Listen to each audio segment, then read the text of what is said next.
আসসালামু আলাইকুম প্রিয় শিক্ষার্থী বন্ধুরা। তোমাদের সততা মেডিকেল অ্যাডমিশন প্রকল্পের কেমিস্ট্রি ক্লাসের যে ফ্রি ক্লাসগুলো আমি নিয়েছিলাম তার আজকে থার্ড ক্লাস গুণগত রসায়ন চ্যাপ্টারের মধ্যে আমরা এখন আছি। তোমাদেরকে আমি স্বাগত জানাচ্ছি আজকের ক্লাসে। গত ক্লাসে আমরা গুণগত রসায়নের এই যে কোয়ান্টাম নম্বরগুলো আছে, ইলেকট্রনের অবস্থান এবং ইলেকট্রনের কক্ষপথগুলোর আকার আকৃতি এবং পারমাণবিক বর্ণালী গুলা ব্যাখ্যা করার জন্য যেই চার সেট কোয়ান্টাম সংখ্যা খুবই গুরুত্বপূর্ণ, সেই কোয়ান্টাম সংখ্যাগুলো নিয়ে আমি আলোচনা করেছিলাম। আজকে আমাদের পড়াশোনা শুরু হবে হচ্ছে পরমাণুর মধ্যে যেই ফান্ডামেন্টাল পার্টিকলস বা মৌলিক কণিকাগুলা থাকে, সেটা সেটা দিয়ে আমাদের আজকে আলোচনা শুরু হবে। ঠিক আছে? তো কথা না বাড়িয়ে আমরা ক্লাসের দিকে চলে যাই। আচ্ছা, পরমাণু যে যে কোনো মৌলিক পদার্থের ক্ষুদ্রতম কণা।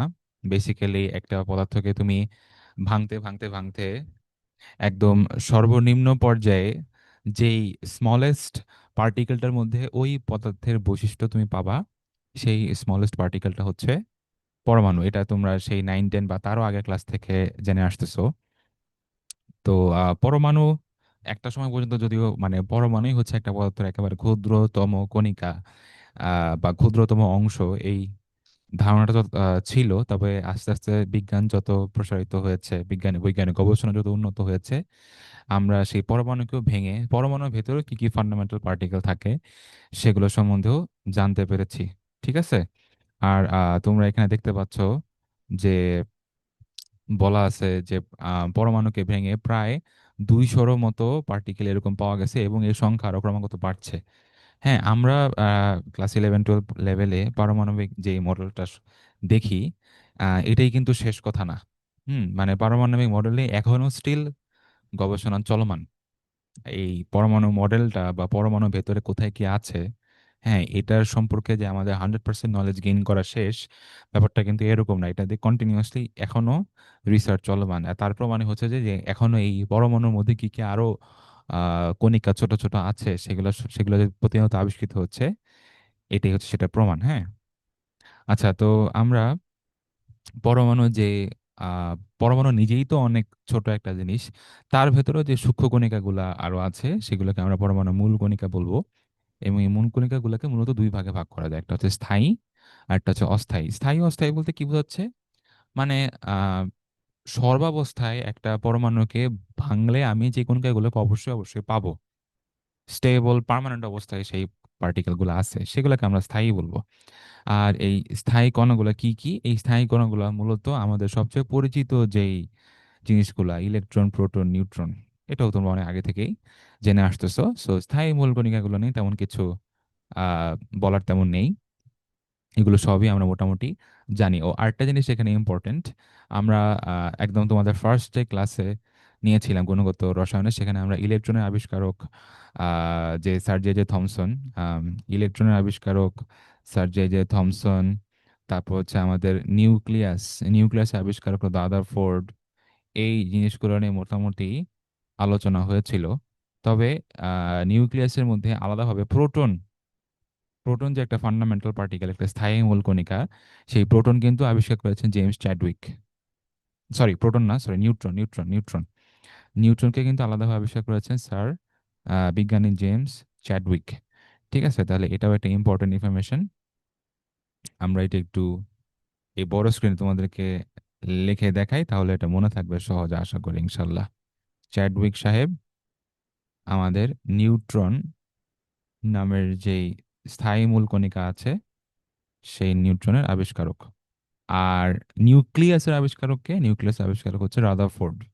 রাদারফোর্ডের আলফা কণা বিচ্ছুরণ পরীক্ষা থেকে মূলত নিউক্লিয়াসটাই আবিষ্কার হয়েছিল। ঠিক আছে? আচ্ছা, আমরা মূল কণিকাগুলো নিয়ে আলোচনা করছিলাম। এখন এই অস্থায়ী মূল কণিকাগুলো কি কি আছে, যেগুলো হচ্ছে খুবই অল্প সময়ের জন্য অস্থায়ীভাবে কিছু কণার অস্তিত্ব পাওয়া যায়। হ্যাঁ, সবসময় এই পরমাণুকে যদি তুমি একদম ইলেকট্রন মাইক্রোস্কোপ দিয়ে অবজার্ভ করো, সবসময় এই মূল কণিকাগুলো মানে অস্তিত্ব তুমি পাবা না। হুম, খুবই ক্ষণস্থায়ী টেম্পোরারি বিষয় এই কণিকাগুলোর অস্তিত্ব। তো এখানে কি কি আছে, neutrino, anti neutrino, graviton, positron, meson, boson, baryon, muon, এই সবগুলো হচ্ছে আমি তোমাদের যখন ফিজিক্স সেকেন্ড পেপারের ক্লাস নিব না, ফিজিক্স সেকেন্ড পেপারের ক্লাসে আরো ডিটেলসে এই সবগুলো পার্টিকেল, সবগুলো না, গ্র্যাভিট্রন, পজিট্রন, তারপর হচ্ছে মেসন, বোসন, এই পার্টিকেলগুলো নিয়ে স্পেসিফিক্যালি আরো আলোচনা হবে যে কোন কোন সময় পরমাণু থেকে এগুলো নির্গত হয়, হ্যাঁ, তাদের বৈশিষ্ট্য কি, তাদের আদৌ ভর বা চার্জ এই জিনিসগুলো আছে কি নাই, এগুলো নিয়ে আরো ডিটেলসে ফিজিক্স আলোচনা হবে। আপাতত জাস্ট এগুলো তোমরা মোটামুটি জানোই, এই neutrino, anti neutrino, graviton, positron সবগুলো পার্টিকেলের সাথেই মোটামুটি নামের সাথে তোমরা পরিচিত আছো, আমি জানি। সো এখানে জাস্ট নামগুলো একটু খেয়াল রাখবা, যাতে ওই যে নিচের কোনটি পরমাণু অস্থায়ী মূল কণিকা এই ধরনের প্রশ্ন যাতে যদি আসে তুমি যাতে সহজে আনসার করতে পারো। তো এরকম স্থায়ী এবং অস্থায়ী মূল কণিকা ছাড়াও স্পেশাল কিছু পার্টিকেল থাকে পরমাণুর মধ্যে, যাদেরকে আমরা বলি হচ্ছে কম্পোজিট কণিকা বা কম্পোজিটের বাংলা যৌগিক কণিকা। যৌগিক কণিকা কি কি আছে? আলফা কণা, ওই যে আমাদের রাদারফোর্ড যেই আহ কণার বিচ্ছুরণ পরীক্ষার মধ্যে দিয়ে নিউক্লিয়াস আবিষ্কার করেছেন, যেটা সম্বন্ধে আমরা প্রথম ক্লাসে আলোচনা করেছিলাম, আলফা কণা এবং ডিউটেরন, এবং ডিউটেরন কণা। ডিউটেরন কণাটা বেসিক্যালি তোমার হাইড্রোজেনের যে আইসোটোপটা আছে, যেটা ভর সংখ্যা হচ্ছে 2, এই 2 থেকে ডিউ নামটা আসছে, আর ডিউটেরিয়াম, ঠিক আছে? হাইড্রোজেনের যে তিনটা আইসোটোপ আছে, প্রোটিয়াম, ডিউটেরিয়াম, ট্রিটিয়াম, এভাবে তিনটা, 1 2 3 ভর সংখ্যা বিশিষ্ট হাইড্রোজেনের তিনটা তোমার আইসোটোপ আছে। এই যে অলরেডি এখানে তোমরা দেখতে পাচ্ছ প্রোটিয়াম, ডিউটেরিয়াম, ট্রিটিয়াম। তাহলে এখানে একটা ইম্পর্টেন্ট ইনফরমেশন যে হাইড্রোজেনের যে আইসোটোপ গুলো আছে, 3 ধরনের আইসোটোপ থাকে, ঠিক আছে? একটা হচ্ছে প্রোটিয়াম, একটা হচ্ছে প্রোটিয়াম, একটা হচ্ছে ডিউটেরিয়াম। এটাও তোমরা 9 10 সম্ভবত ছিল, প্রোটিয়াম, ডিউটেরিয়াম। 9 10 থেকে তো তোমরা আইসোটোপ দেখতেছো। হ্যাঁ, ছিল, সম্ভবত না, ছিল, মোটামুটি নিশ্চিত, কারণ আমি পড়ে আসছি 9 10, আমার মনে আছে, বইয়ে ছিল। আর এরা সবাই হাইড্রোজেন, সিম্বল এইচ হবে, এদের সবার প্রোটন সংখ্যা 1, কিন্তু ভর সংখ্যা হবে একজনের 1, একজনের 2, একজনের 3, ঠিক আছে? এই হচ্ছে তোমার তিনটা সিম্বল, প্রোটিয়াম, ডিউটেরিয়াম আর হচ্ছে ট্রিটিয়াম। এটা কিন্তু 3, হ্যাঁ, 3, প্রোটিয়াম, ডিউটেরিয়াম আর ট্রিটিয়াম, হাইড্রোজেনের তিনটা আইসোটোপ। সো বেসিক্যালি এই ডিউটেরিয়াম আইসোটোপটা থেকে যদি আমার একটা ইলেকট্রন চলে যায়, তাহলে যে জিনিসটা তৈরি হইতেছে এটাই হচ্ছে ডিউটেরন, ঠিক আছে? এইটাই হচ্ছে বেসিক্যালি ডিউটেরন, দেখছো? আর ডিউটেরনকে মাঝে মাঝে এইচ প্লাস না লিখে ডি প্লাসও লেখা হয়, ওই ডিউটেরন কণা, ওইটা ডি, ঠিক আছে? আর আলফা কণা যে হিলিয়াম অ্যাটম থেকে 2টা ইলেকট্রন চলে গিয়ে যে বেসিক্যালি শুধু হিলিয়ামের নিউক্লিয়াসটা পড়ে থাকে, কারণ ইলেকট্রন তো চলে গেছে, সেই হিলিয়াম নিউক্লিয়াসটাকে আমরা আলফা কণা বলি। তো এই দুইটা হচ্ছে আমার কম্পোজিট কণা। তাহলে কম্পোজিট কণা কি কি, এটাও আমরা একটু লিখে ফেলি। কম্পোজিট কণা, এখানে আমরা একটা হ্যাশট্যাগ দিয়ে কম্পোজিট বা যৌগিক কণা কারা কারা, মাত্র 2টা, একটা হচ্ছে আমার আলফা কণা বা হিলিয়ামের নিউক্লিয়াস, আর একটা হচ্ছে আমার ডিউটেরন। ডিউটেরন, আলফা কণা দেখতে এরকম 2 4, এখানে 2+, ডিউটেরন দেখতে হচ্ছে H+, এখানে 1, এখানে 2, ঠিক আছে? এই হচ্ছে আমাদের মোটামুটি কম্পোজিট পার্টিকেল নিয়ে আলোচনা শেষ। আচ্ছা, এই যে আইসোটোপ বা টোন, হুম, নামের আগে আইসো আছে, আইসো শব্দটার অর্থ কি? সমান। আইসো মানে হচ্ছে সমান, বুঝছো? আইসো শব্দটার অর্থই হচ্ছে সমান। আইসো মানেই হচ্ছে, আইসো শব্দটার অর্থই হচ্ছে সমান।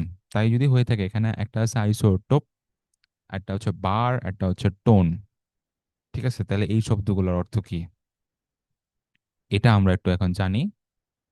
আইসোটোপ, আইসোটোন, এগুলো কিন্তু কনফিউশন হওয়া উচিত না, বাট মাঝে মাঝে বেশি কঠিন প্রশ্ন দেখতে গিয়ে সিম্পল সিম্পল জিনিসও তোমরা ভুলে যাও। আর আমাদের সততা মেডিকেল অ্যাডমিশন প্রকল্পের মূল থিমটাই হচ্ছে, আমাদের স্লোগানটাই হচ্ছে যে মানে আমাদের স্লোগান বলবো না, এটা আমাদের মিশন স্টেটমেন্ট, এটা আমাদের মিশন, যে কাটমার্ক তুলতে আমরা সেরা।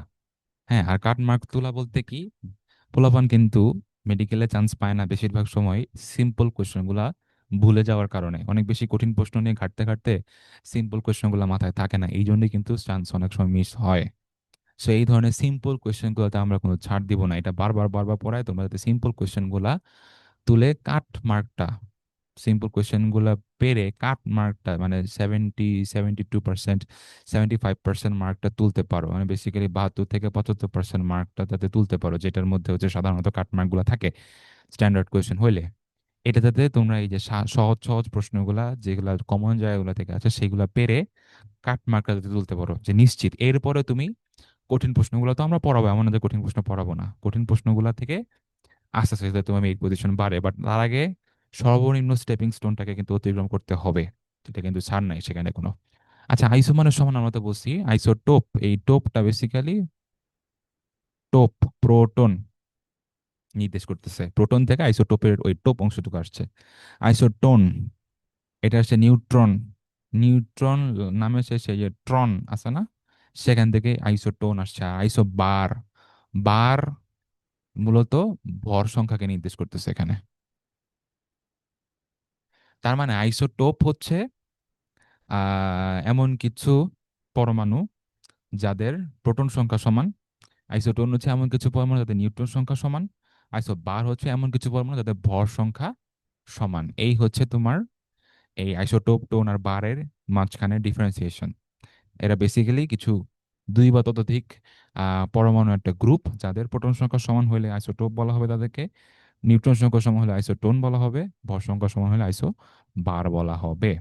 তাহলে আমরা এখানে কিছু এক্সাম্পল দেখেই মোটামুটি শেষ করে দিব। এই যে হাইড্রোজেনে যে তিনটা আইসোটোপ থাকে, এটা অলরেডি আমরা জানি, হাইড্রোজেনে তিনটা আইসোটোপ থাকে, ঠিক আছে। আর ডিউটেরিয়াম অক্সাইডকে ভারী পানি বলে, এটা একটা ইম্পর্টেন্ট জিনিস, খুবই ইম্পর্টেন্ট জিনিস। এটা তোমরা বইয়ের মধ্যে দাগায় রাখতে পারো যে ডিউটেরিয়াম অক্সাইড, ডিউটেরিয়াম অক্সাইডকে বলা হচ্ছে ভারী পানি, এটা খুবই গুরুত্বপূর্ণ। আচ্ছা, দেখো কিছু বৈশিষ্ট্যগুলো আমরা এখানে পড়ে যাই। ভরের পার্থক্যের জন্য একই মূলে আইসোটোপ সমূহের মধ্যে রাসায়নিক ধর্মে কোনো পার্থক্য দেখা যায় না, ভৌত ধর্মে কোনো পার্থক্য দেখা যায় না, তবে কোনো কোনো ক্ষেত্রে পরিমাণগত পার্থক্য থাকতে পারে। খুবই ইম্পর্টেন্ট একটা জিনিস।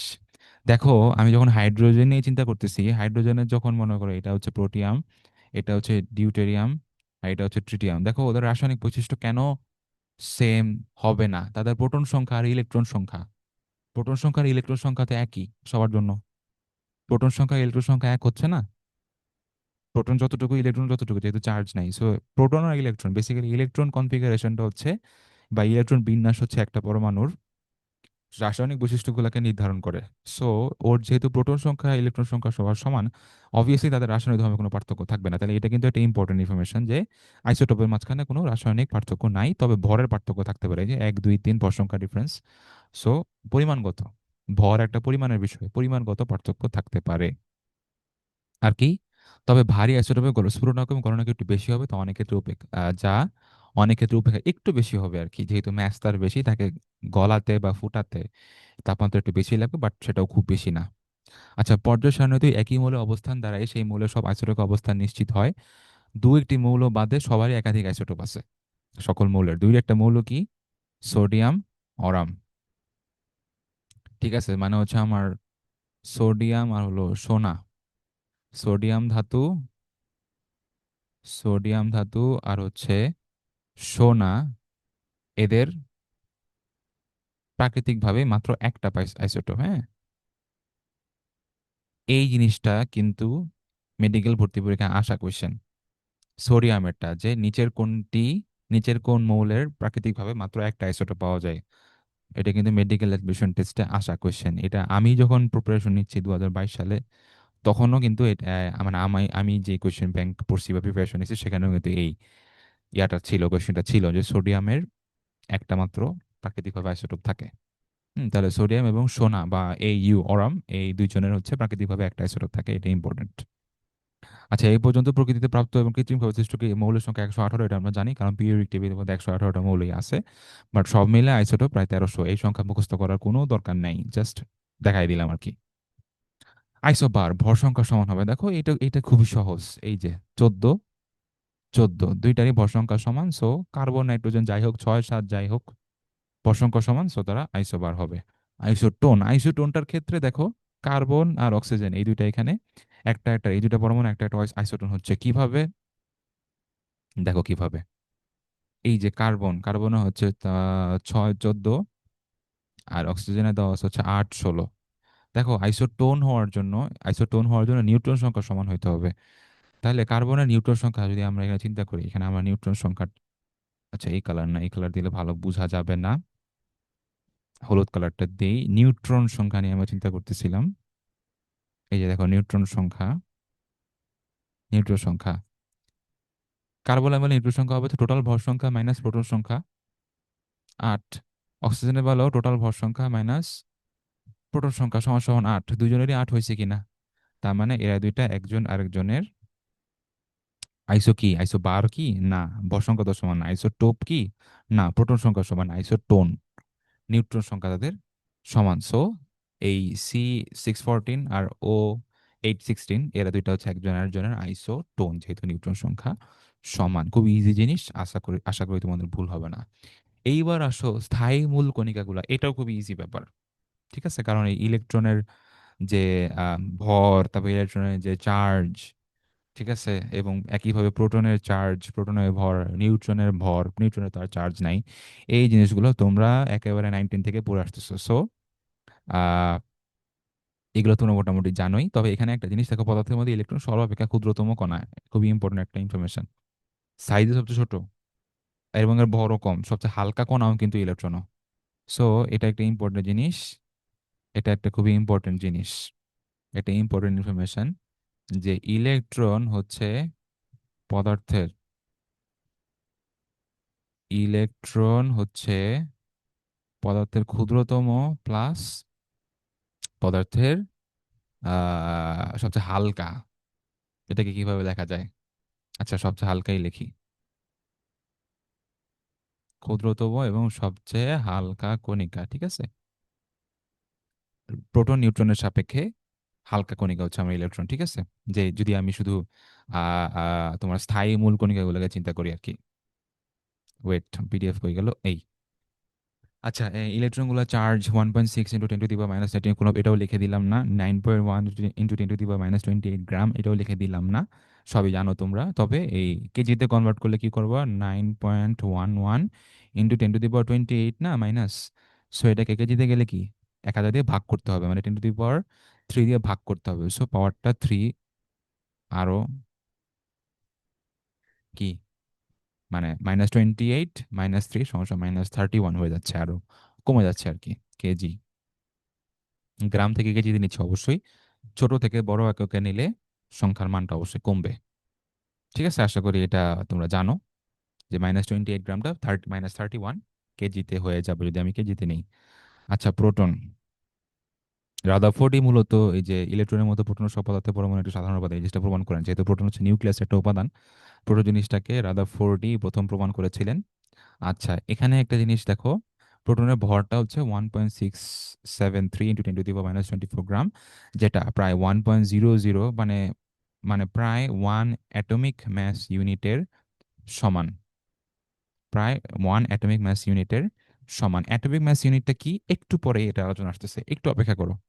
এএমইউ সমান সমান হচ্ছে, এএমইউ এর ফুল ফর্মটা হচ্ছে, এএমইউ একটা অ্যাব্রিভিয়েশন, এটার ফুল ফর্ম হচ্ছে atomic mass unit. Atomic mass unit কি কি এটার মান কত সবই আমরা একটু পরে দেখতেছি। আপাতত দেখো যে প্রায় 1 AMU এর মান হচ্ছে প্রোটনের ভর, মানে AMU সমান সমান প্রায় প্রোটনের ভরের সমান। আর এটা চার্জটা হচ্ছে ইলেকট্রনের সমান, কিন্তু বিপরীত, প্রতীক হচ্ছে পি। এগুলো সবই তোমরা জানো। নিউট্রনকে হচ্ছে চ্যাডউইক সাহেব প্রথম আবিষ্কার করেন, আর উনি প্রথম নিউটন সম্পর্কে ধারণা দিয়েছিলেন, এটা তো অলরেডি বলছি, এবং সিদ্ধান্ত উপনীত হন যে হাইড্রোজেনের যে ম্যাস নাম্বার, যেটা প্রোটিয়াম আর কি, সবচেয়ে বেশি অ্যাভেলেবল যে হাইড্রোজেনের ফর্মটা, সেটা হচ্ছে হাইড্রোজেনের একটা এক পারমাণবিক ভর এবং পারমাণবিক সংখ্যা এবং এক পারমাণবিক ভর বিশিষ্ট যে পরমাণুটা।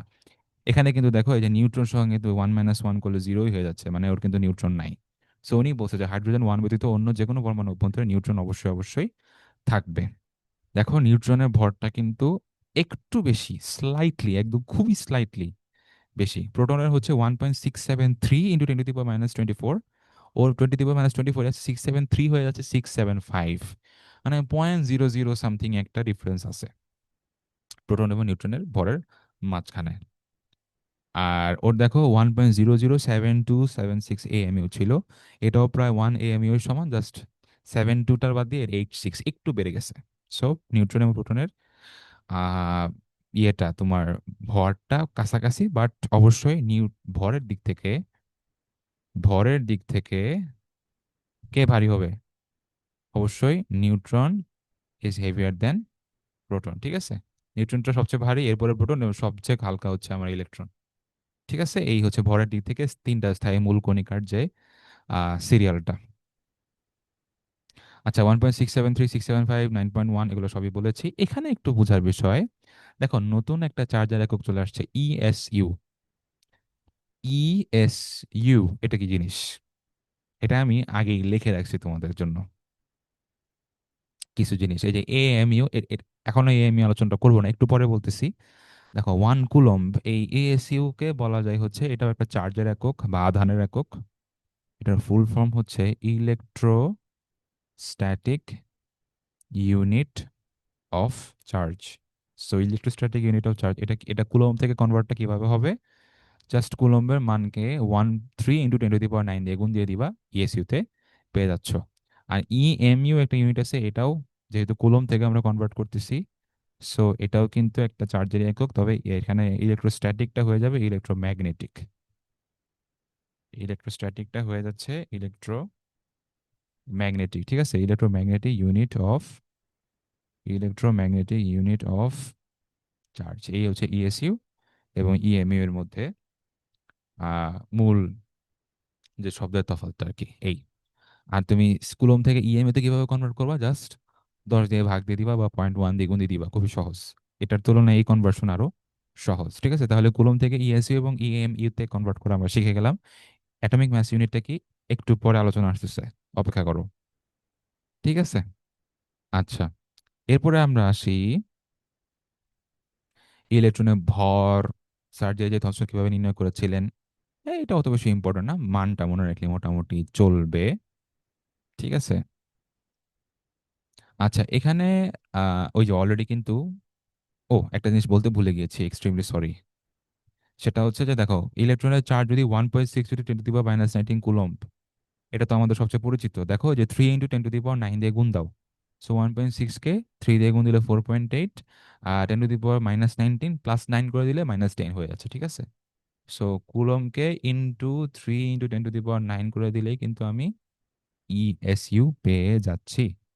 ওকে, একই কথা প্রোটন ইলেকট্রনের বেলাও, এটা +4.8, এটা হচ্ছে -4.8 × 10⁻−10 ইএসইউ। আচ্ছা, এখানে একটা জিনিস, সেটা কেমিস্ট্রিতে আরো, কেমিস্ট্রির যেই তড়িৎ রসায়ন চ্যাপ্টারটা, সেখানে আরো কথাবার্তা আছে। 1 মোল ইলেকট্রনের চার্জ, 1 মোল ইলেকট্রন, আর 1 মোল ইলেকট্রন মানে হচ্ছে 6.02, যে লেখাই আছে 6.022 × 10⁻23 ইলেকট্রন। এতগুলা সংখ্যক ইলেকট্রনের টোটাল যে চার্জ, টোটাল যে আধান বা চার্জ, সেটাকেই বলে হচ্ছে তোমার 1 ফ্যারাডে, ঠিক আছে? 1 ফ্যারাডে, এটাকে বেসিক্যালি 1 এফ বড় হাতের এভাবে লেখে আর কি, 1 ক্যাপিটাল এফ। আর 1 ক্যাপিটাল এফ এটা একটা চার্জেরই একক, যেটা বেসিক্যালি যে 6.022 × 10⁻23 সংখ্যক ইলেকট্রনের চার্জ, টোটাল চার্জটাকে বোঝাচ্ছে। আর তুমি যদি তোমার একটা ইলেকট্রনের যে চার্জ, যে -1.6 × 10⁻19 কুলম্ব, এটাকে যদি তুমি 6.02 × 10⁻23 দিয়ে মাল্টিপ্লাই করো, তাহলে বেসিক্যালি এরকম একটা ভ্যালুই পাবা, 96,500। সো এখান থেকে আমরা কি জানতে পারি, যে 1 ফ্যারাডে সমান সমান হচ্ছে 96,500 কুলম্ব, যেটা হচ্ছে 1 মোল ইলেকট্রন এর চার্জ, ঠিক আছে? এটা কেমিস্ট্রিরই মোটামুটি তড়িৎ রসায়ন আরো বেশি করে ভালোভাবে আমরা জানবো। বাট এখানে একটা আলোচনা করে ফেললাম, যেহেতু এই যে এই 96500 মানটা আছে এখানে। আর এই যে যদি এই কুলম্ব থেকে আমি ইএমইউ তে নিতে চাই, দেখো জাস্ট খালি 10 দিয়ে ভাগ করে দিচ্ছে, সো 10 × 10⁻−19 হয়ে গেছে -20, কারণ কি -19 -1 = -20, সো এই যে -20 চলে আসছে, সরি, এই যে -20 চলে আসছে এখানে, ঠিক আছে? এই হচ্ছে তোমার যে বিভিন্ন চার্জের একক, এগুলো কিন্তু মেডিকেলে আসার মতো কোয়েশ্চেন আসলে। আচ্ছা, পারমাণবিক সংখ্যা কি? পারমাণবিক সংখ্যাকে মাঝে মাঝে এই যে জেড নামক প্রতীকটা দিয়ে প্রকাশ করা হয়। প্রোটন সংখ্যা, বেসিক্যালি প্রোটন সংখ্যা, যতগুলো প্রোটন থাকে সেটাকে হচ্ছে পারমাণবিক সংখ্যা বলে। দেখো কখনো কখনো কিন্তু আমরা আয়ন আকারে দেখি, ধরো সোডিয়াম প্লাস, এটার অর্থ কি? যে সোডিয়াম আয়ন থেকে 11টা প্রোটন ছিল আর 11টা ইলেকট্রন আগে ছিল, কিন্তু এখন 11-1 বা 10টা ইলেকট্রন আছে। 10টা ইলেকট্রন আছে কেন? এই যে প্লাস চার্জ, তার মানে একটা ইলেকট্রন চলে গেছে। কিন্তু প্রোটন কিন্তু 11ই আছে, এই জন্য ওর সিম্বল কিন্তু আমরা এখানে 11-23 এভাবেই লিখি। প্রোটন আর নিউট্রন, নিউক্লিয়াসের মধ্যে কিন্তু কোনো পরিবর্তন হয় নাই। সো বেসিক্যালি পারমাণবিক সংখ্যা, এই যে এখানে যে সংখ্যাটা আমরা নিচে বাম পাশে নিচে লিখি, সেটা কিন্তু সবসময় প্রোটন সংখ্যাকে নির্দেশ করে, যেটা ফিক্সড থাকে নির্দিষ্ট একটা পরমাণুর জন্য। পারমাণবিক সংখ্যা p+n, মানে প্রোটন সংখ্যা এবং নিউট্রন সংখ্যা, এটাকে আরেকটা নাম আছে এটার, পারমাণবিক সংখ্যা, এটাকে বলা হচ্ছে নিউক্লিয়ন সংখ্যা। পারমাণবিক সংখ্যা, সরি, পারমাণবিক সংখ্যা না, পারমাণবিক ভর সংখ্যার আরেকটা নাম হচ্ছে নিউক্লিয়ন সংখ্যা। এটা তো মনে রাখতে পারো, চার্জ লেখার নিয়ম 9-10 থেকে পড়ে আসতেছো, বলবো না এটা, আশা করি তুমি জানো। আচ্ছা, আপেক্ষিক পারমাণবিক ভর, এখান থেকে হচ্ছে আমাদের অ্যাটমিক ম্যাস ইউনিটটার আলোচনা শুরু হবে। ঠিক আছে? আচ্ছা, ওকে, আমরা নতুন একটা পেজ নেই, ফ্রেশ। ধরো আমরা হাইড্রোজেন নিয়ে যদি চিন্তা, না হাইড্রোজেন না, সাপোজ আমরা হিলিয়াম নিয়ে চিন্তা করি, একটা হিলিয়াম পরমাণু। হিলিয়াম পরমাণুকে আমরা কিভাবে লিখি? 2-4। দেখো এর ভর সংখ্যা যে আমরা বলতেছি, খেয়াল করো, ভর সংখ্যা মানে বেসিক্যালি এর ভরকে রিপ্রেজেন্ট করে এমন একটা সংখ্যাই তো। দেখো এটা কিন্তু 4, এটার কিন্তু কোনো একক নেই, এটা কিন্তু কোনো একক নেই, অথচ আমরা বলতেছি ভর, আবার সংখ্যাও বলতেছি। না, 4টা আসলে কি রিপ্রেজেন্ট করতেছে? আমরা যে যে কোনো পরমাণুগুলো লিখি, এই যে হাইড্রোজেন 1-1, হিলিয়াম 2-4, তারপর হচ্ছে তোমার লিথিয়াম, লিথিয়ামের কত হবে? 3-6 সামথিং এরকম হবে। সোডিয়ামের ক্ষেত্রে আমরা লিখি হচ্ছে ধরো 11-23। আচ্ছা দেখো, এগুলো সবই কিন্তু এই নিচের গুলো বুঝলাম যে পারমাণবিক সংখ্যা নির্দেশ করতেছে, মানে পরমাণুর সংখ্যা। বাট উপরের যে মানগুলো, এই যে 23, 1, 4, 6, এগুলো তো ভর, ভর বলতেছি আমি। সো এই 4 মানে কত গ্রাম অ্যাকচুয়ালি, বা কত কিলোগ্রাম, বা কত কি, মানে এটা কত পরিমাণটা আসলে কি বোঝাচ্ছে? দেখো, আম, আমরা যখন একটা পরমাণুর ভরকে কাউন্ট করি, আমরা যখন একটা পরমাণু ভরকে কাউন্ট করে, তখন কিন্তু বেসিক্যালি দুইটা পার্টিকেলের ভরকে আমরা কাউন্ট করি সাধারণত। একটা হচ্ছে প্রোটনের ভর, আর একটা হচ্ছে নিউট্রনের ভর। কেন? আমরা ইলেকট্রনের অস্তিত্ব কি নাই? কেন আমরা ইলেকট্রনের অস্তিত্ব, মানে ইলেকট্রনের ভরকে কাউন্ট করতেছি না? কারণ হচ্ছে যে ইলেকট্রনের যে ভর সেটা হচ্ছে খুবই নেগলিজিবল। ইলেকট্রনের ভর হচ্ছে খুবই নেগলিজিবল, মানে এটাকে আমরা নেগলেক্ট করতে পারি। খুবই কম একটা ভ্যালু, যে এটার ইলেকট্রনের ভর হচ্ছে 9.11 ইন্টু 10⁻31, 10-এর পরে 31টা শূন্য, তাও আবার ভগ্নাংশ আকারে। সরি, 10-এর পরে না, 1-এর পরে 31টা শূন্য, তাও আবার ভগ্নাংশ আকারে। অনেক ছোট একটা মান না? এই জন্য ইলেকট্রনের ভরটাকে আমরা ধরিই না, হিসাবের বাইরে ধরি, যেহেতু এটা অনেক কম, থাকা না থাকা একই কথা, প্রোটন এবং নিউট্রনের ভরের সাপেক্ষে। যেহেতু ওদের ভরটা হচ্ছে 10⁻27 রেঞ্জের, তার মানে কি, 31 থেকে 27 বাদ দাও, 4 থাকবে, মানে 10⁻4, মানে একক দশক শতক হাজার অযুত, 10,000 ভাগের 1 ভাগ মাত্র। ঠিক আছে না? 10,000 ভাগের 1 ভাগ মাত্র। এই জন্য হচ্ছে আমরা ইলেকট্রনের ভরটাকে আসলে একটু ডিসকাউন্ট করি। মূলত প্রোটন এবং নিউট্রনের ভরগুলাকেই আমরা কাউন্ট করি যে কোনো পরমাণু ভরটাকে হিসাব করার জন্য। এখন দেখো, প্রোটন আর নিউট্রনের ভরগুলা কিরকম? 1.673 ইন্টু 10⁻24, 1.675 ইন্টু 10⁻24, এইরকম গ্রাম, গ্রামে লিখলে -24 হবে। ঠিক আছে? তাহলে এই যে এই মানগুলা দেখো কেমন বিদঘুটে বিদঘুটে একটা ভ্যালু, মানে 10⁻⁻, এত বড় বড় আকারে লিখতে হচ্ছে। তো আমি যদি কোনো একটা মানে পরমাণুর ভরকে একটা স্ট্যান্ডার্ড ধরে নিই, যে এটা হচ্ছে একটা একক হিসেবে আমি ধরবো, তার সাপেক্ষে বড় বড় পরমাণুগুলো ভর কত, আমি যদি কোনো একটা পরমাণুকে স্ট্যান্ডার্ড বা এক একক হিসেবে ধরে নিই, বেসিক্যালি এককগুলো কিন্তু এভাবে কাজ করে। মূলত আমি যদি বলি যে এতটুকু হচ্ছে 1 সেন্টিমিটার, এতটুকু দৈর্ঘ্য হচ্ছে ধরো 1 সেন্টিমিটার, তাহলে আমার কাছে ধরো এই যে একটা এরকম এটাকে কি বলো, ধরো এটা একটা স্কেল পাঠাই দিছে, বা একটা দণ্ড পাঠাই দিছে, মনে করো এটা একটা দণ্ড। তো এই দণ্ডটা কত হবে? এই দণ্ডটাকে আমি কিভাবে মাপবো? এই 1 সেন্টিমিটার কতটুকু, কয়বার বসাইতে পারবো 1 সেন্টিমিটার? এখানে একটু ডিফারেন্ট কালার দিই, তাহলে বুঝতে সুবিধা হবে। একটু ডিফারেন্ট কালার দিই, ওয়েট। আমরা কোন কালার দিব? আমরা এই সবুজ কালারটা দিই। ধরো এই যে এতটুকু যদি 1 সেন্টিমিটার হয় তাহলে এটা কতবার আসতেছে? দুইবার আসলো, তিনবার আসলো, চারবার আসলো, পাঁচবার আসলো, ছয়বার আসলো। তার মানে 1 সেন্টিমিটার আমার টোটাল 6বার আসতেছে এখানে। সো 1 সেন্টিমিটার ইন্টু 6 সমান 6 সেন্টিমিটার হচ্ছে এই জিনিসটার দৈর্ঘ্য। সো একটা নির্দিষ্ট ইউনিট কেমন স্ট্যান্ডার্ড ধরে সেটা কত গুণ আসতেছে, কয়বার আসতেছে, এটাই তো মূলত একটা মানে পরিমাপের হিসাবটা, যে একটা এককটা কতবার আসতেছে। একইভাবে আমি যদি পরমাণুর ভরের বেলায় একটা নির্দিষ্ট স্ট্যান্ডার্ডকে ধরে নিই, যে এটার কতবার আসলে আমার এই নির্দিষ্টটা পরমাণু ভর পাবো, তাহলে কিন্তু আমি এটাকে একটা রেশিও আকারে প্রকাশ করতে পারতেছি না, অনুপাত আকারে, যে ওই স্ট্যান্ডার্ডটা 4 গুণ হচ্ছে হিলিয়ামের ভর, ওই স্ট্যান্ডার্ডটার 23 গুণ হচ্ছে সোডিয়ামের ভর, ওই স্ট্যান্ডার্ড যেটা স্ট্যান্ডার্ড ভ্যালু, সেই স্ট্যান্ডার্ড ভ্যালুটা 6 গুণ হচ্ছে আমার লিথিয়ামের ভর। এরকম একটা স্ট্যান্ডার্ড ভ্যালু যদি ঠিক করতে পারি যে পরমাণুর একক ভর হচ্ছে এতটুকু স্ট্যান্ডার্ড, তার 6 গুণ, 7 গুণ, 8 গুণ, 10 গুণ, 12 গুণ, যতটুকুই হোক না কেন, একটা নির্দিষ্ট পরমাণু ভরটাকে আমি ওইটার অনুপাত হিসেবে, ওটার কত গুণ এটা হিসেবে প্রকাশ করতে পারবো।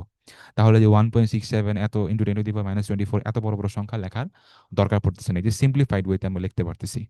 এই যে স্ট্যান্ডার্ডটা, এই স্ট্যান্ডার্ডটাকে আমরা ধরি হচ্ছে এই যে একটা কার্বন 12 আইসোটোপ, এই যে C612 কার্বনের যে আইসোটোপ, যেটার ভর সংখ্যা 12, সেটার 12 ভাগের 1 ভাগ, যেহেতু ওর ভর সংখ্যা 12, সো ওর ভর, আচ্ছা দাঁড়াও এটা একটু নিচে চলে, নিচে নামায় নেই, এই যে 12 ভাগের 1 ভাগ, একটা কার্বন 12 এর যে একটা পরমাণুর ভর, সেটা যেহেতু 12 গুণ, 12 ভর সংখ্যা, সো এটা 1/12, মানে 12 ভাগের 1 ভাগ, 1/12 অংশটুকুকে আমরা স্ট্যান্ডার্ড ধরি, তাহলে এটা হচ্ছে একটা পরমাণু স্ট্যান্ডার্ড ভর। এর সাপেক্ষে একটা মৌলের পরমাণুর ভর যতটুকু হবে, এই যে রেশিওটা, যেহেতু এখানে গ্রাম গ্রাম বা কেজি কেজি কাটা চলে যাচ্ছে, এই রেশিওটাকে আমরা সাধারণত মৌলের আপেক্ষিক পারমাণবিক ভর হিসেবে প্রকাশ করি, যেটা সাধারণত তোমরা এই যে বিভিন্ন পিরিয়ডিক টেবিলের বাম পাশের উপরের উপরে যে সংখ্যাটা হিসেবে দেখতে পাও, এইটাই হচ্ছে মূলত আপেক্ষিক আপেক্ষিক পারমাণবিক পারমাণবিক ভর।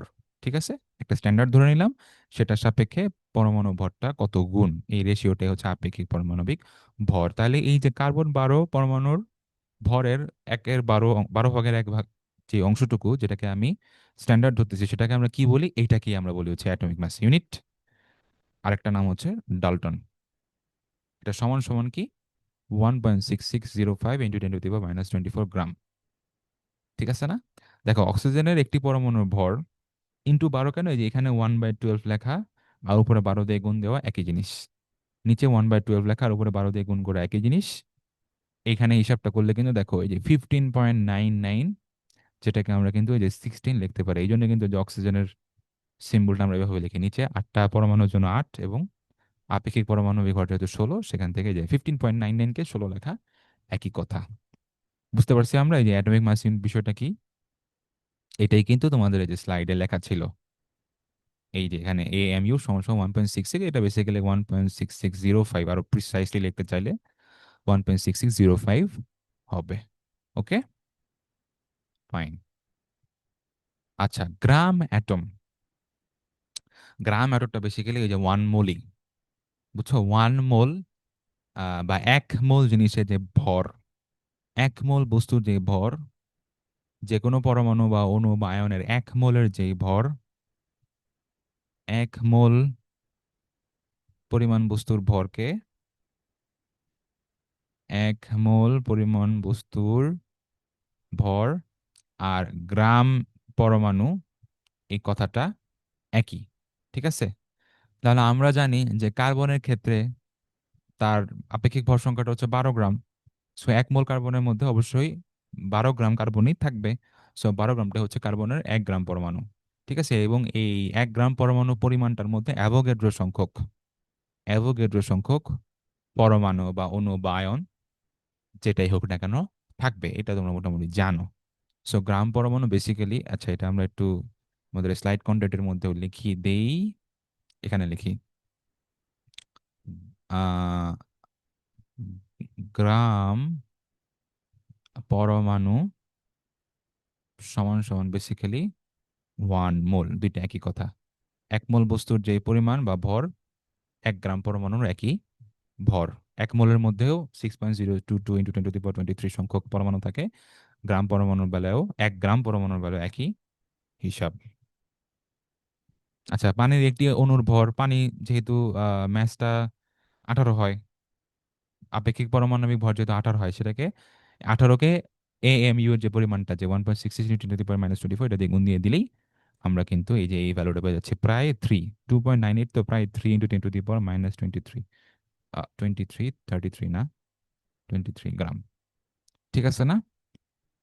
আচ্ছা, আইসোটোপের আপেক্ষিক পরিমাণ থেকে মৌলের পারমাণবিক ভর নির্ণয়, এটাও ডাইরেক্ট 9 10 সিকিউই আসতো এগুলা।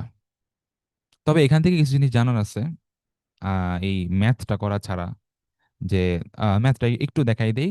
কথার কথা, এই যে ক্লোরিনে যদি আইসোটোপ যদি থাকে দুইটা, 75.53% একটা, 24.47 একটা, একটা আইসোটোপের ভর 35, একটা 37, তাহলে 35টা কত পার্সেন্ট থাকে? 75.53, প্লাস 37টা কত কত পার্সেন্ট থাকে? 24.47। ঠিক আছে? তাহলে 75.53 আর 24.47, এই দুইটাকে যোগ করলে 100 হয় না? তার মানে টোটাল 100টা পরমাণুর ভর কিন্তু আমি পাইছি এখানে, তাই না? 100টা ক্লোরিন পরমাণু ভর আমি পাইছি টোটাল। সেটাকে 100 দিয়ে ভাগ দিলে আমি একটা অ্যাভারেজ ম্যাস পাচ্ছি না, একটা গড় ভর পাচ্ছি না? সেটাই কিন্তু আমার ক্লোরিনের আপেক্ষিক পারমাণবিক ভর। সো 100 দিয়ে ভাগ দিয়ে দিলে 35.45। আমরা মূলত ক্লোরিনের ক্ষেত্রে 35.5 এভাবে কাউন্ট করি ক্লোরিনের আপেক্ষিক পারমাণবিক ভরটা। ঠিক আছে? 35.5। এখান থেকে জানার বিষয় কি, যে ক্লোরিনে দুইটা আইসোটোপ পাওয়া যায়, 35 আর 37, এবং এদের পার্সেন্টেজটা অত মনে রাখার দরকার নেই। 35টা কম থাকে, 37টা বেশি থাকে, এটা মনে রাখলেই চলবে। 75-এর ঘরের একটা, 24-এর ঘরের একটা, একদম ফ্র্যাকশন ওয়াইজ এত মনে রাখার কোনো প্রয়োজন নাই। জীবনে এগুলো পরীক্ষার হলে এত কিছু তুমি মাথায় রাখতে পারবে না, কোনো দরকার নাই। জাস্ট মাথায় রাখো এটা 75-এর ঘরে, এটা 24-এর ঘরে, ব্যাস। 35টা কম থাকে, 37টা, সরি, 35টা বেশি থাকে পরিমাণে প্রকৃতিতে, 37টা কম থাকে। একটা হচ্ছে 75-এর ঘরে, একটা হচ্ছে ধরো 24-এর ঘরে, এটুকু জানলেই চলবে। আর এখানে আর কিছু কথা আছে, অক্সিজেনের আইসোটোপ 3টা পাওয়া যায় প্রাকৃতিকভাবে, খুবই ইম্পর্টেন্ট। প্রকৃতিতে কার্বনের স্থায়ী আইসোটোপ কয়টা? 2টা। এদের প্রাচুর্য, একটা 98-এর ঘরে, একটা 1-এর ঘরে, এটা মাথায় রেখো। তাহলে হাইড্রোজেনের আইসোটোপ 3টি, অক্সিজেনের আইসোটোপও 3টি, কার্বনের আইসোটোপ হচ্ছে 2টি, সোডিয়াম, অরাম, এদের আইসোটোপ হচ্ছে 1টি। এখান থেকে কিন্তু তোমরা মোটামুটি একটা স্ক্রিনশট তুলে রাখতে পারো, যে বিভিন্ন মৌলের মৌলের আইসোটোপের পরিমাণ বা আইসোটোপের সংখ্যা, বিভিন্ন মৌলের আইসোটোপের সংখ্যা, এগুলো সবই হচ্ছে ন্যাচারাল, প্রাকৃতিকভাবে পাওয়া যায়, প্রাকৃতিক যে আইসোটোপের সংখ্যা। হাইড্রোজেনের 3টা, অক্সিজেনের 3টা, কার্বনের 2টা, এটা 2 কিন্তু, 2টা। হ্যাঁ, 2টা। আর সোডিয়াম আর অরামের হচ্ছে একটা করে। ঠিক আছে? এটাকে চাইলে তোমরা স্ক্রিনশট তুলে রাখতে পারো। আচ্ছা, এদের ডিফারেন্ট পার্সেন্টেজ দেওয়া আছে, যার যেটা পার্সেন্টেজ সেটাকে গুণ দিয়ে 100 দিয়ে ভাগ দিয়ে দেওয়া, এটা খুবই সহজ বিষয়। পরমাণুতে প্রোটন, ইলেকট্রন, নিউট্রন সংখ্যা সম্পর্কে এগুলো তোমরা সবাই জানো, দরকার নাই তেমন। আচ্ছা, এখানে তেজস্ক্রিয় আইসোটোপ মানেই কিছু কিছু আইসোটোপে তেজস্ক্রিয়তা থাকে। তেজস্ক্রিয়তা বলতে কি বোঝায়? যখন একটা পরমাণুর মধ্যে অনেক বেশি সংখ্যক প্রোটন এবং তোমার নিউট্রন থাকে। প্রোটন এবং নিউট্রন বেশি থাকার অর্থ কি? এরা সবাই ভারী ভারী জিনিস। আর আমরা জানি যে পারমাণবিক ব্যাসার্ধ কতটুকু? পারমাণবিক ব্যাসার্ধ কতটুকু আগে ক্লাসে বলেছিলাম। পারমাণবিক ব্যাসার্ধটুকু মনে করবা কিন্তু। পারমাণবিক ব্যাসার্ধ এবং হচ্ছে তোমার নিউক্লিয়াসের ব্যাসার্ধ, এই জিনিসগুলা খুবই ইম্পর্টেন্ট। পারমাণবিক ব্যাসার্ধ মোটামুটি হচ্ছে 0.1 ন্যানোমিটার। হ্যাঁ, এটা হচ্ছে পারমাণবিক ব্যাসার্ধ, 0.1 ন্যানোমিটার। সো এত কম জায়গার মধ্যে যে 0.1 ন্যানোমিটার মাত্র জায়গাটা, এত কম একটা জায়গার মধ্যে তোমার এত বেশি সংখ্যক প্রোটন এবং নিউট্রনকে যখন সে ধরে রাখতেছে,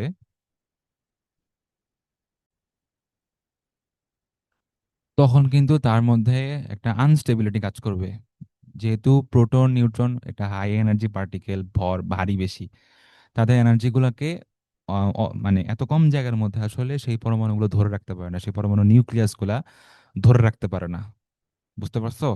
যার কারণে হচ্ছে সে এই শক্তিটা বিভিন্ন তেজস্ক্রিয় রশ্মি হিসেবে ছেড়ে দেয়। এই জন্য এটাকে কিন্তু আমরা রেডিও অ্যাক্টিভ ডিকে বলি, তেজস্ক্রিয় ক্ষয় বলি। পরমাণুটার নিউক্লিয়াসের ক্ষয় কেন আমি বলতেছি, কারণ ওই নিউক্লিয়াসের যে হাই এনার্জি জিনিসগুলা ধরে রাখতে পারতেছে না, যার কারণে বিভিন্ন তেজস্ক্রিয় রশ্মি হিসেবে সেই শক্তিটা নির্গত হচ্ছে আর কি। তো এইটাই হচ্ছে মূলত তেজস্ক্রিয়তা বা রেডিও অ্যাক্টিভিটির ব্যাখ্যা, আইসোটোপ গুলা কেন আনস্টেবল হয় এভরিথিং। এখানে আইসোটোপ গুলা যারা তেজস্ক্রিয় তাদের মধ্যে দুই প্রকার আইসোটোপ আছে তেজস্ক্রিয়তার ভিত্তিতে, যাদের তেজস্ক্রিয়তা প্রাকৃতিক, অর্থাৎ এরা প্রকৃতিতে সৃষ্ট পরমাণু। উদাহরণ হচ্ছে আহ এই RN, FR, মানে radon, francium, radium, uranium. Radon, francium, radium, uranium এরা হচ্ছে তোমার প্রাকৃতিকভাবে পাওয়া যায় তেজস্ক্রিয় পরমাণুগুলা।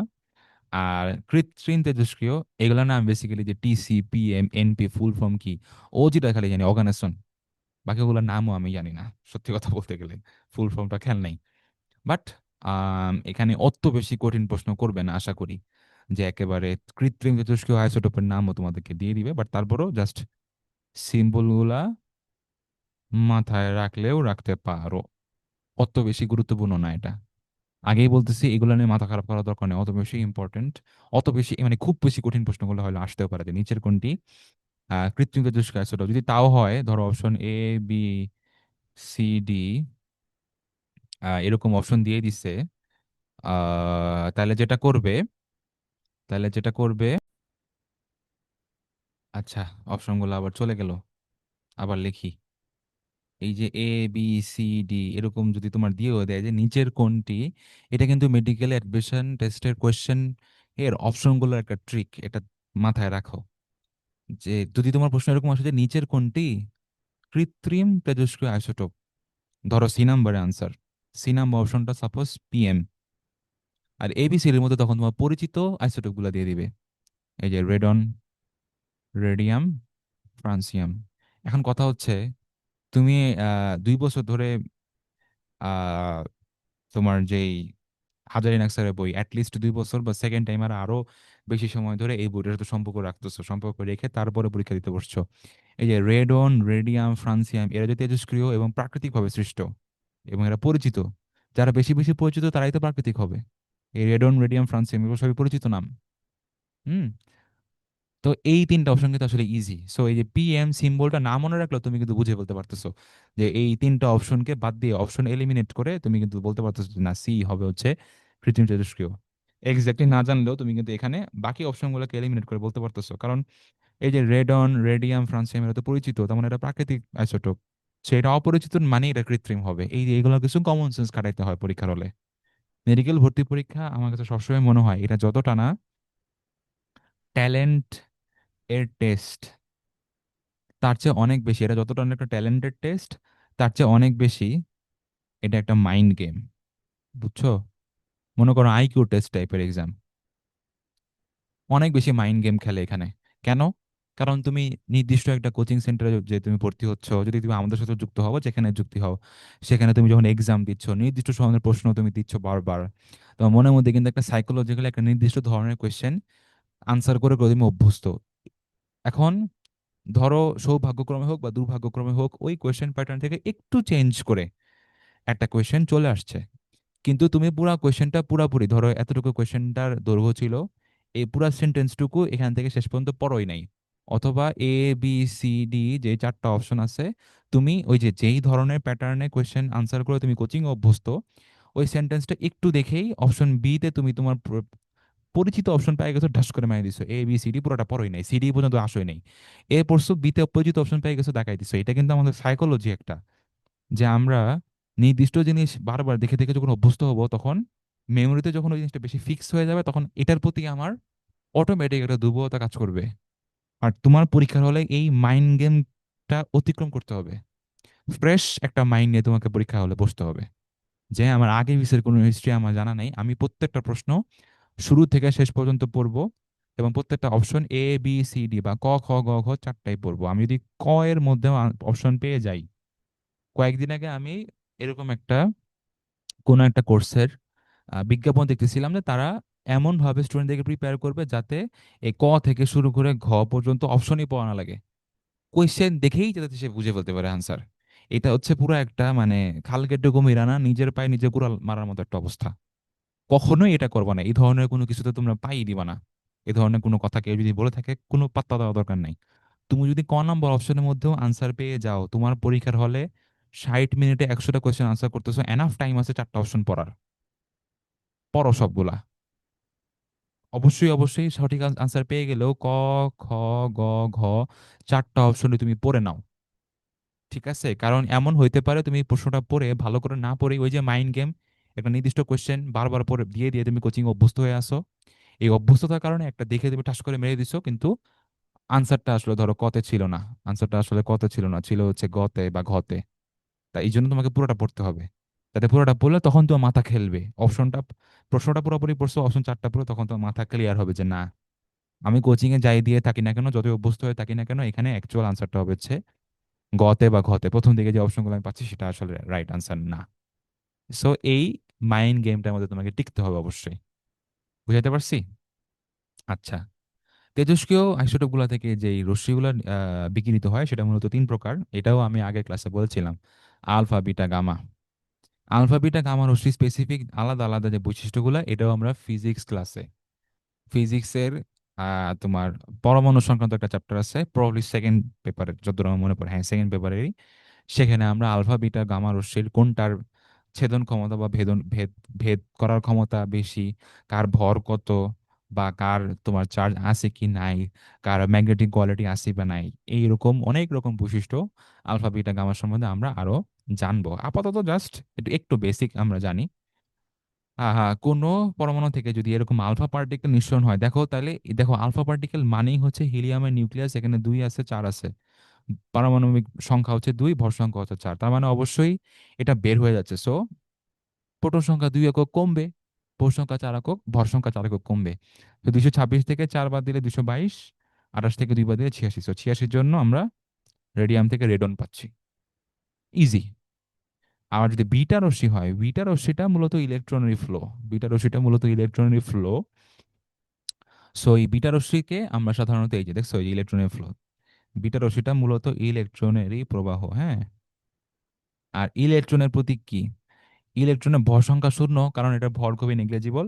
আর এটা পারমাণবিক সংখ্যা কারণ -1 ধরি, যেহেতু প্রোটিনের বেলায় পারমাণবিক সংখ্যা 1 হয়, ইলেকট্রনের হলো -1 ধরি। সো -1 বের হয়ে যাচ্ছে, মাইনাস মাইনাস ওয়ান, তার মানে অ্যাকচুয়ালি এটার সাথে প্লাস হচ্ছে না, 89 সাথে প্লাস হবে। সো বিটা রশ্মি বিকিরণ মানে হচ্ছে ভর সংখ্যা যা আছে তাই, যেহেতু এটার ভর 0 কিন্তু এটা যেহেতু -1 বের হয়ে যাচ্ছে, তার মানে -1 বের হয়ে যাওয়া আর +1 অ্যাড করা একই কথা। সো প্রোটন সংখ্যা অ্যাকচুয়ালি এক সংখ্যা বৃদ্ধি পাবে, একক বৃদ্ধি পাবে যদি আমার বিটা রশ্মির নিঃসরণ হয়। ঠিক আছে না?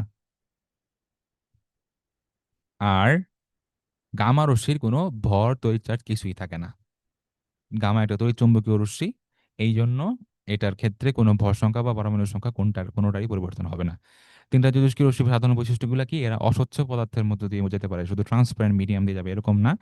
আর যে কোনো physics chemistry, specifically physics chemistry এবং বায়োলজির জন্য, যে কি ইংলিশ বাদে বাকি 3টা সাবজেক্ট যে আমাদের, সেখানে যে কোনো বৈশিষ্ট্যগুলো আমরা খুবই মনোযোগ দিয়ে পড়বো মেডিকেল ভর্তি পরীক্ষার জন্য। সো এদের বৈশিষ্ট্য কি? এরা অস্বচ্ছ পদার্থের মধ্যে দিয়ে যেতে পারবে, যে গ্যাসের মধ্যে দিয়ে যায় তাকে সে আয়নিত, মানে তাদেরকে আয়নাইজ করতে পারে, আয়ন ক্রিয়েট করতে পারে, এবং অন্ধকারে রাখা ফটোগ্রাফিক প্লেটের মধ্যে এরা দাগ সৃষ্টি করতে পারে। খেয়াল করো এখানে আলফা বিটা গামার মধ্যে গামা রশ্মি হচ্ছে সবচেয়ে বেশি ছেদন ক্ষমতা, পেনেট্রেট করার অ্যাবিলিটি সবচেয়ে বেশি গামা রশ্মি। গামা রশ্মি হচ্ছে এই 3 প্রকার তেজস্ক্রিয় রশ্মির মধ্যে সর্বোচ্চ ছেদন ক্ষমতা রাখে। ঠিক আছে না? আর সবার আপেক্ষিক চার্জ, ভর এবং রশ্মির প্রকৃতি সবই আমরা মোটামুটি বলে ফেলছি। এই গামা রশ্মিটা একটা তড়িৎ চৌম্বকীয় তরঙ্গ, এটাও আমরা জানবো। আলফা রশ্মির চার্জ হচ্ছে পজিটিভ, বিটা রশ্মির চার্জ হচ্ছে নেগেটিভ। ঠিক আছে? আচ্ছা, তো আমরা তেজস্ক্রিয় রশ্মিগুলো সম্পর্কে জানলাম। এই রশ্মিগুলোর বিকিরণ এর মধ্য দিয়ে কি কি বিক্রিয়াগুলো হয়, যেটাকে আমরা মূলত নিউক্লিয়ার বিক্রিয়া বলতেছি। খেয়াল করো, নিউক্লিয়ার রিঅ্যাকশন বা নিউক্লিয়ার বিক্রিয়ার ডেফিনেশনটা কি? কোনো উচ্চ গতি সম্পন্ন কণা বা ক্ষুদ্র নিউক্লিয়াস, এটা সাধারণত আলফা কণা আর নিউট্রন, এই দুইটাই সাধারণত এই উচ্চ গতি সম্পন্ন কণা হয়ে থাকে, আইদার আলফা কণা অথবা নিউট্রন। এই যে এখানে উদাহরণ হিসেবে বলে দিচ্ছে যে আলফা কণা, কারণ আলফা কণা তো একটা নিজে একটা ক্ষুদ্র নিউক্লিয়াস, তাই না? আলফা কণাটা হচ্ছে হিলিয়াম নিউক্লিয়াস, এটা আমরা জানি। তো এদের দ্বারা অপর কোনো পরমাণু যদি নিউক্লিয়াসকে আঘাত করে, তাহলে সংশ্লিষ্ট পরমাণু সংশ্লিষ্ট নিউক্লিয়াসের পরিবর্তনের মাধ্যমে নতুন নিউক্লিয়াস বিশিষ্ট নতুন মৌলের পরমাণুর উদ্ভব। মানে একটা নিউক্লিয়াসকে আমি একটা হাই এনার্জি পার্টিকেল দিয়ে আঘাত করলাম, ওই নিউক্লিয়াসটা অন্য একটা পরমাণু নিউক্লিয়াসে পরিবর্তন হয়ে গেল, মানে পারমাণবিক সংখ্যার সামহাও চেঞ্জ হইলো। এই যে তারা নিউক্লিয়াসের মধ্যে পরিবর্তন সাধন হইলো, এই জন্য আমরা এটাকে বলতেছি হচ্ছে নিউক্লিয়ার রিয়াকশন বা নিউক্লিয় বিক্রিয়া। তিন প্রকার হয় ওটা, একটা হচ্ছে ট্রান্সমিউটেশন, একটা হচ্ছে ট্রান্সপোর্টেশন প্রক্রিয়ার মাধ্যমে সাধারণত আমরা নতুন মৌল সৃষ্টি করি। আচ্ছা, এক সেকেন্ড, এখানে একটা প্রবলেম হচ্ছে কি জানি, ওয়েট, একটু হোল্ড করো। হ্যাঁ, এই কলম পেয়ে গেছি। ট্রান্সমিউটেশন বিক্রিয়াটা হচ্ছে নতুন কোনো মৌল সৃষ্টি করার জন্য। কিরকম দেখো, এই যে স্ক্যান্ডিয়ামকে এখানে নিউট্রন আঘাত করতেছে, যার কারণে আমি যে ক্যালসিয়াম পেয়ে যাচ্ছি, এবং সেখান থেকে একটা প্রোটন নির্গত হচ্ছে। দেখো এখানে ভর সংখ্যাগুলো কিন্তু সংরক্ষিত হয়, যে 45 1, 45 1 46, 21 0 21, 20 1 21। তাহলে এই নিউক্লিয়ার রিয়েকশনগুলো একটা খুবই গুরুত্বপূর্ণ বৈশিষ্ট্য হচ্ছে নিউক্লিয়ার বিক্রিয়ার, যে যাই তৈরি হচ্ছে না কেন তাদের ভর সংখ্যা প্লাস পারমাণবিক সংখ্যার যে যোগফল ডান পাশে এবং বাম পাশে, সেটা সংরক্ষিত থাকবে। ঠিক আছে, পারমাণবিক সংখ্যা এবং ভর সংখ্যা দুইটার মানে কিন্তু দুই পাশে সংরক্ষিত থাকে। এই যে 45 1 46, 45 1 46, 21 0 21, 20 আর 1 21। এখানে মূলত এই যে একটা নিউট্রন বা আলফা কণা, এরা এরা আঘাত করার কোনো কোনো ক্ষেত্রে একটা নির্দিষ্ট আরেকটা নিউক্লিয়াস, ক্যালসিয়ামের নিউক্লিয়াস এখানে আঘাত করতেছে। আঘাত করার কারণে আমি এই যে নিউহোনিয়াম বা ডিফারেন্ট একটা কি পাচ্ছি, ডিফারেন্ট একটা নিউক্লিয়াস পাচ্ছি বা ডিফারেন্ট ডিফারেন্ট একটা পরমাণু পাচ্ছি। এই জন্য এটাকে আমরা বলছি ট্রান্সমিউটেশন। ট্রান্সমিউটেশন মানে হচ্ছে পরিবর্তন, পরিবর্তন হয়ে গেছে না, এখানে ট্রান্সফর্ম হয়ে গেছে না বিষয়টা, এই জন্য আমরা এটাকে ট্রান্সমিউটেশন বলতেছি। আর বাকি দুই ধরনের যে নিউক্লিয়ার বিক্রিয়া আছে সেগুলো আমরা শক্তি উৎপাদনের ক্ষেত্রে ব্যবহার করি। একটা ফিশন, একটা ফিউশন। একটা হচ্ছে ফিশন, একটা হচ্ছে ফিউশন। ফিউশন মানে হচ্ছে দুই জিনিসের যোগ বা যুক্ত করা, আর ফিউশন মানে হচ্ছে একটা ভেঙে নতুন কিছু, একটা ভেঙে নতুন কিছু তৈরি হওয়া।